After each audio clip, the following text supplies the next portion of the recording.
یا جو اس کا مقرب بندہ ہوتا ہے یا جس کو وہ چاہتا ہے، تو پھر اللہ تعالیٰ اس کو دنیا میں ایسی چیزیں یا ایسی مصیبت تو میں نہیں کہوں گا، آزمائش میں ڈال دیتا ہے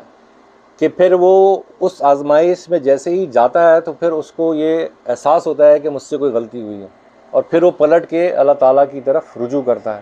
اور پھر جب وہ پلٹ کے اللہ تعالیٰ کی طرف رجوع کرتا ہے تو پھر اس کے وہ گناہ جو ہیں وہ اس کے گناہ دھل کے اس کے لیے آخرت میں جو ہے وہ نجات کا ذریعہ بن جاتے ہیں۔ اور یہاں پہ اللہ تعالیٰ نے یہی فرمایا کہ میں بہت سے قصوروں کو ویسے ہی درگزر کر جاتا ہوں، تم اپنے خدا کو عاجز کر دینے والے نہیں ہو اور اللہ کے مقابلے میں تمہارا کوئی حامی و ناصر نہیں۔ اچھا، اس کے بعد جو اللہ تعالیٰ نے ایک اور علامت جو بتائی ہے، ایک چیز جو میں آپ کے سامنے اور رکھنا چاہوں گا وہ یہ ہے کہ ہم یہ دیکھتے ہیں کہ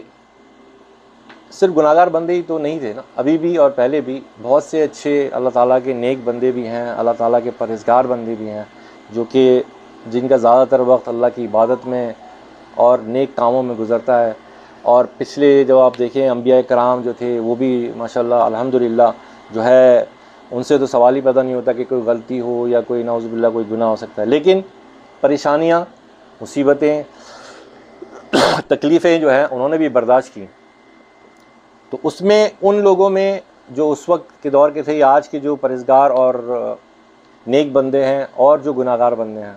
آزمائشیں تو یا تکلیفیں تو سب کو آتی ہیں نا جی۔ تو ہم یہ کیسے دیکھ سکتے ہیں کہ ایک بندے کے اوپر جو تکلیف یا پریشانی آئی ہے وہ آزمائش ہے یا عذاب ہے؟ آپ کس طریقے سے اس چیز کو ڈفرینشیٹ کریں گے کہ ایک بندہ جو تکلیف میں ہے یا پریشان ہے تو اس کو جانچنے کا یا اس کو پرکھنے کا جو طریقہ کار ہے یا جو ایک نشانی جو اللہ تعالیٰ نے ہمیں اور پیارے کریم صلی اللہ علیہ وسلم کی حدیث سے ہمیں ملتی ہے وہ یہ ہے کہ جب انسان کے اوپر کوئی آزمائش یا پریشانی آتی ہے اور اس آزمائش اور پریشانی کے اندر وہ اللہ تعالیٰ کی طرف رجوع کرتا ہے، اللہ تعالیٰ سے مدد مانگتا ہے، اللہ تعالیٰ سے ہی جو ہے اس پریشانی کو رفع کرنے کی حاجت کرتا ہے، تو وہ پریشانی یا تکلیف اس کے لیے ایک آزمائش ہوتی ہے۔ لیکن بہت دفعہ ایسا ہوتا ہے کہ جب کسی انسان کے اوپر کوئی پریشانی آتی ہے یا کوئی تکلیف ہوتی ہے تو وہ نعوذ باللہ اور زیادہ جو ہے بھر جاتا ہے اور کفریہ کلام اس کے منہ سے نکلنے لگتا ہے، یا وہ اور زیادہ جو ہے اللہ تعالیٰ سے جسے کہنا چاہیے شکایت والا رویہ ہو جاتا ہے کہ ایسا صرف میرے ساتھ ہی کیوں ہے، میں ہی اللہ تعالیٰ کو نظر آیا ہوں، یا میرے اوپر یہ ساری تکلیف اور مصیبتیں کیوں آتی ہیں۔ تو یہ دو رویے ہیں جس سے کہ یہ پتہ چل جاتا ہے، انسان کو بھی یہ پتہ چل سکتا ہے کہ آیا یہ تکلیف یا پریشانی جو میرے اوپر آئی ہے یا ہمارے معاشرے میں اگر آپ دیکھیں کسی کے اوپر بھی آئی ہے تو آیا یہ آزمائش ہے یا یہ ایک عذاب یا تکلیف ہے۔ اس کے علاوہ جو اللہ تعالیٰ نے ہمارے سامنے اور احادیث سے جو ہمیں ایک چیز جو پتہ چلتی ہے کہ مشکلات اور پریشانیاں جو آتی ہیں ان کے کیا اسباب ہیں یا کیا وجوہات ہیں جن کی وجہ سے یہ مشکلات اور پریشانیاں ایک انسان کے اوپر یا ایک معاشرے کے اوپر آتی ہیں۔ میں احادیث سے کچھ حدیث آپ کے سامنے رکھوں گا کہ جس میں پیارے نبی کریم صلی اللہ علیہ وسلم کی حدیث سے ہمیں پتہ چلتا ہے کہ وہ کیا چیزیں ہیں یا وہ کیا کام ہیں جن کے کرنے سے جو ہے تکلیف اور پریشانیاں یا مصیبتیں ہم پہ آتی ہیں۔ حدیث رسول کریم صلی اللہ علیہ وسلم ہے، رسول کریم صلی اللہ علیہ وسلم نے فرمایا جو قوم ناپ تول میں کمی کرتی ہے اس کو قحط سالیوں کی سخت مصیبت اور بادشاہوں کے ظلم میں گرفتار کر لیا جاتا ہے، اور جو لوگ اپنے مالوں کی زکوٰۃ نہیں دیتے ان سے بارش روک لی جاتی ہے۔ نیکی کا حکم امر بالمعروف اور نہی عن المنکر، یہ بھی ایک ایسی بہت اہم وجہ ہے کہ جس کو نہ کرنے کی وجہ سے بھی ایک انسان کے اوپر بھی اور ایک معاشرے کے اوپر بھی بہت زیادہ تکلیف اور پریشانیاں آتی ہیں۔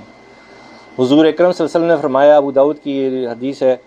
کہ جو قوم گناہوں میں مبتلا ہو جائے اور ان میں ایسے لوگ ہوں جو اس گناہ کو یا اس برائی کو روکنے کی قدرت رکھتے ہوں اور وہ اسے اس طاقت رکھنے کے باوجود نہ روکیں تو قریب ہے کہ اللہ ان کو اپنی طرف سے عذاب میں مبتلا کر دے گا۔ حضرت علی رضی اللہ عنہ کہتے ہیں کہ نبی کریم صلی اللہ علیہ وسلم نے فرمایا جب میری قوم میں یہ کثرتیں پیدا ہوں گی تو ان پر مصیبتیں نازل ہو جائیں گی پوچھا گیا کہ وہ کون سی خصلتیں ہیں، تو آپ صلی اللہ علیہ وسلم نے فرمایا، جب سرکاری مال ذاتی ملکیت سمجھا جائے گا، امانت کو مال غنیمت سمجھا جائے گا، زکوٰۃ جرمانہ محسوس ہوگی، قوم کا رذیل ترین آدمی اس کا سربراہ بن جائے گا، آدمی کی عزت اس کی برائی کی وجہ سے لوگ کریں گے، اور جب یہ تمام چیزیں تمہیں کسی قوم میں نظر آئیں تو پھر لوگوں کو چاہیے کہ عذاب الہی کا انتظار کریں۔ یہ چیزیں ہیں اور یہ جو برائیاں ہیں جو میں نے آپ کے سامنے رکھی ہیں، یہ انفرادی طور پہ بھی اور اجتماعی طور پہ بھی ہمیں آج اگر ہم اپنا جائزہ لیں تو ہمیں ان میں سے بہت سی جو برائیاں ہیں وہ نظر آئیں گی کہ ہم بحیثیت مسلمان ان چیزوں کو فالو کر رہے ہیں، یا وہ چیزیں ہمارے اندر پائی جاتی ہیں۔ تو یہ چیز بالکل ہمیں واضح نظر آتی ہے کہ جو اللہ تعالیٰ نے کہا کہ تم پر جو مصیبت آتی ہے وہ تمہارے اپنے ہاتھوں کی کمائی ہے، تو یہ وہ سارے ہاتھوں کی کمائیاں ہیں جو ہم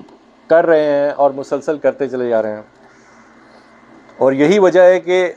ہم بحیثیت مسلمان اس وقت اتنی تکلیف اور پریشانی میں جو ہیں، اس کی سب سے بڑی وجہ یہی ہے کہ ہم نے اللہ تعالیٰ کے پیغام کو، اس قرآن کو پس پش ڈال دیا ہے، اور ہم یہ ماننے کو تیار ہی نہیں ہیں کہ یہ کتاب جو ہے یہ اللہ تعالیٰ کی کتاب ہے، حق اور سچ کہنے والی کتاب ہے، اور اگر ہم واقعی اس کتاب کے مطابق عمل کریں گے تو ہم کامیاب ہو سکتے ہیں۔ یقین نہیں ہے نا جی، یقین اگر ہوتا تو پھر ہم وہ موضوع بھی دیکھتے یا وہ حالت بھی دیکھتے جو ہمارے صحابہ کرام پیارے نبی کریم صلی اللہ علیہ وسلم اور اس کے بعد کے ادوار میں جب تک وہ چیزیں قائم رہیں یا ان چیزوں پر لوگ عمل کرتے رہے تو ہم نے مسلمانوں کا عروج بھی دیکھا، اور آج جو زوال ہم دیکھ رہے ہیں اس کی سب سے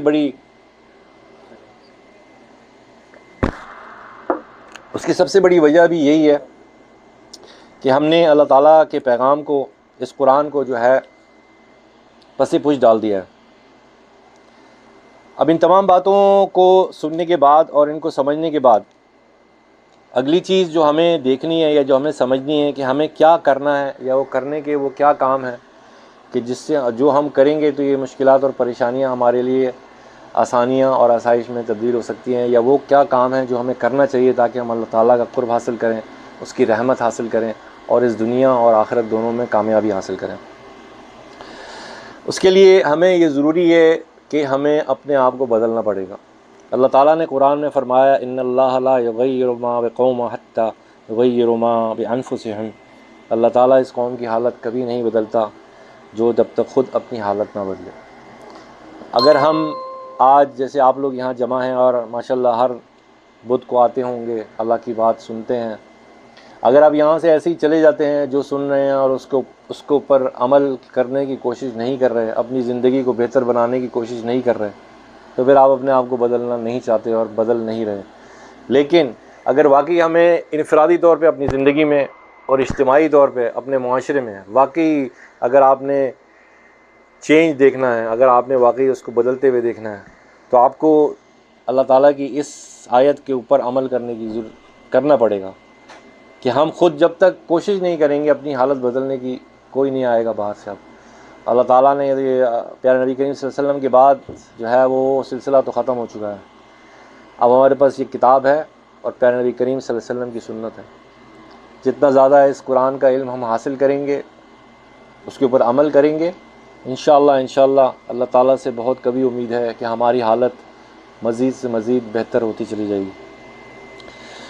تبدیلی لانے کی ضرورت ہے اور رسول کریم صلی اللہ علیہ وسلم کی پیغام پر عمل کرنے کی ضرورت ہے اگر ہم واقعی دنیا اور آخرت میں کامیابی چاہتے ہیں۔ ورنہ وہ کہتے ہیں انسان اور جانور میں جو فرق ہے نا جی، وہ آپ کی جسے اللہ تعالیٰ نے یہ کہتے ہیں نا کہ جو اللہ تعالیٰ نے انسان کو ایک خصوصیت دی ہے، سوچنے سمجھنے کی صلاحیت، غلط اور صحیح کی تمیز،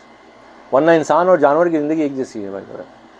صحیح اور غلط کی تمیز اگر ہم نہیں کر سکتے نا جی، تو ہم میں اور جانور میں کوئی فرق نہیں ہے، کیونکہ جانور بھی وہی زندگی گزار رہا ہے جو ہم اشرف المخلوقات اللہ تعالیٰ نے بنایا، تو اسی کچھ وجوہات ہیں۔ اللہ تعالیٰ نے آپ کو صحیح اور غلط راستے کی سمجھ دے دی اور ایک آپ کو یہ ٹارچ دے دی ہے، لائٹ، ٹھیک ہے نا جی۔ اس لائٹ میں آپ نے فیصلہ کرنا ہے کیا صحیح اور کیا غلط ہے۔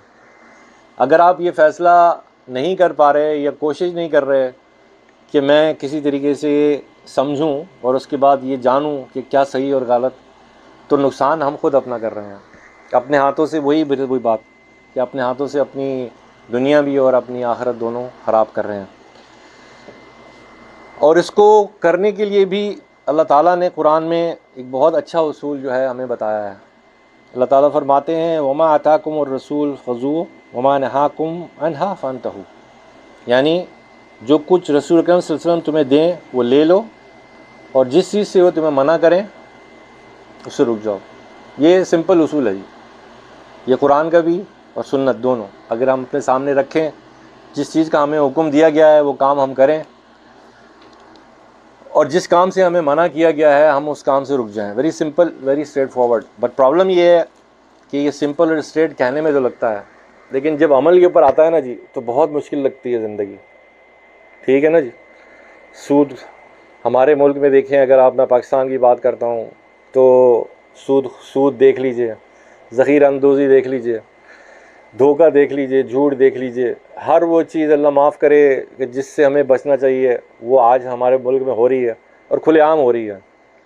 اور پھر ہم جو ہے وہ یہ رونا روتے ہیں جی کہ ہمارے حالات کیوں نہیں بدلتے. ہم خود ہی نہیں بدلنا چاہتے تو پھر کیسے بدلیں گے؟ ایسے ہی تو نہیں بدل جائیں گے. اللہ تعالیٰ پھر وہی بات، نہ فرشتہ آئے گا نہ نعوذ باللہ کوئی رسول آئے گا جی. ٹھیک ہے نا جی. تو جو کچھ کرنا ہے اللہ تعالیٰ نے ہمیں خلیفہ بنایا ہے، پیارے نبی کریم صلی اللہ علیہ وسلم نے ہمیں یہ دے کے گئے ہیں جی، بحیثیت انسان انڈیویجولی ہم نے بھی، اور ہم آپ کے سب کے جو جہاں تک آپ کی دسترس ہے. کوشش ہماری یہی ہونی چاہیے جو کچھ ہم یہاں سنتے ہیں یا ویسے پڑھتے ہیں قرآن میں یا اور کوئی اچھی بات، کوشش کیا کریں اس کو زیادہ سے زیادہ دوسرے لوگوں تک پہنچائیں. اپنے خاندان میں جہاں تک آپ کا اثر و رسوخ ہے، جس کو آپ انفلوئنس کر سکتے ہیں یا جو آپ کے اثر میں ہیں، ان کے سامنے یہ چیزیں رکھیے. اسی طریقے سے یہ معاشرہ اور اسی طریقے سے ہم لوگ چینج ہوں گے جی، کہ ہم کوشش کریں. اگر ہم کوشش نہیں کریں گے، ایسے ہی آتے رہیں گے اور جاتے رہیں گے، تو پھر ہم لوگ بھی دنیا سے بھی آتے رہیں گے اور جاتے رہیں گے. بھائیو یہ مسلمانوں، خیر ایٹ دی اینڈ اس دین نے نافذ ہونا ہے بھائین، ہم سے نہیں کرے گا، ہم سے نہیں ہوگا، تو اللہ تعالیٰ کوئی اور لے آئیں گے اور آنا ہے. ایٹ دی اینڈ جو اس کا اینڈ ہے وہ اللہ تعالیٰ کا دین نافذ ہونا ہے. کوشش ہم نے یہ کرنی ہے کہ ہمارا اس میں کتنا حصہ ڈلتا ہے، کیونکہ جتنا حصہ ہمارا، چاہے وہ 1% ہی ہو جائے، کچھ بھی ہو جائے، ہم کوشش کر رہے ہیں اس دین کا پیغام، قرآن کا پیغام پہنچانے کی. آپ تک یہ پہنچ رہا ہے، آپ بھی کوشش کیجئے آگے جہاں تک آپ پہنچا سکتے ہیں. یہاں پہ اپنے ساتھ آپ لوگوں کو لاتے ہیں، یہ بھی ایک بہت بڑا ثواب کا کام ہے کہ ظاہری بات ہے جتنے لوگ آپ کے ساتھ جڑے ہیں، اگر وہ اس میں سے کوئی ایک بھی جو ہے اگر جسے کہنا چاہیے صحیح راہ پہ چل نکلا تو بہت بڑی بات ہے. تو ان آیات کو آپ کے سامنے رکھنے کا جو ہے خلاصہ میں آپ کے سامنے رکھوں گا وہ یہی ہے جی، کہ ہمیں بحیثیت مسلمان یہ بات سمجھ لینی چاہیے کہ ہماری زندگی میں اور جو ہمارے حالات ہیں اس میں زیادہ تر عمل دخل ہمارے اپنے اعمال کا ہے. جب تک ہم اپنے اعمال خود کوشش نہیں کریں گے صحیح کرنے کی، قرآن و سنت کے مطابق اپنی زندگی گزارنے کی کوشش نہیں کریں گے، یہ ہمارے حالات بحیثیت انفرادی بھی اور اجتماعی بھی بحیثیت قوم صحیح نہیں ہوں گے. اور اس کے صحیح ہونے کا وہی ایک طریقہ جو اللہ تعالیٰ نے میں نے آپ کے سامنے رکھا کہ جو کچھ ہمیں پیارے نبی کریم صلی اللہ علیہ وسلم کے ذریعے سے اور اس قرآن کے ذریعے سے پہنچا ہے اس کے اوپر ہم عمل کریں. جس کا حکم اللہ تعالیٰ نے دیا ہے وہ کام کریں، جس کام سے منع کیا ہے اس کام سے رک جائیں. تو انشاءاللہ اللہ تعالیٰ سے امید ہے کہ اللہ تعالیٰ ہماری زندگی اس دنیا میں بھی اور آخرت میں بھی بہتر کرے گا. بحیثیت مسلمان ایک قوم بھی ہم اس دنیا میں بھی انشاءاللہ عروج دیکھیں گے. اللہ تعالیٰ سے دعا یہی ہے جی کہ چھوٹی موٹی میں نے جو کوشش کی ہے آپ کے سامنے اس قرآن کا پیغام رکھنے کی اور اپنی بات اس قرآن کی آیت کی تناظر میں رکھنے کی، وہ آپ تک پہنچی ہو صحیح معنوں میں. اور اگر کوئی ایسی بات جو کہ مجھ سے غلطی یا صحابہ نکل گئی ہو تو اللہ تعالیٰ مجھے معاف فرمائے. وآخر دعوانا الحمدللہ رب العالمین.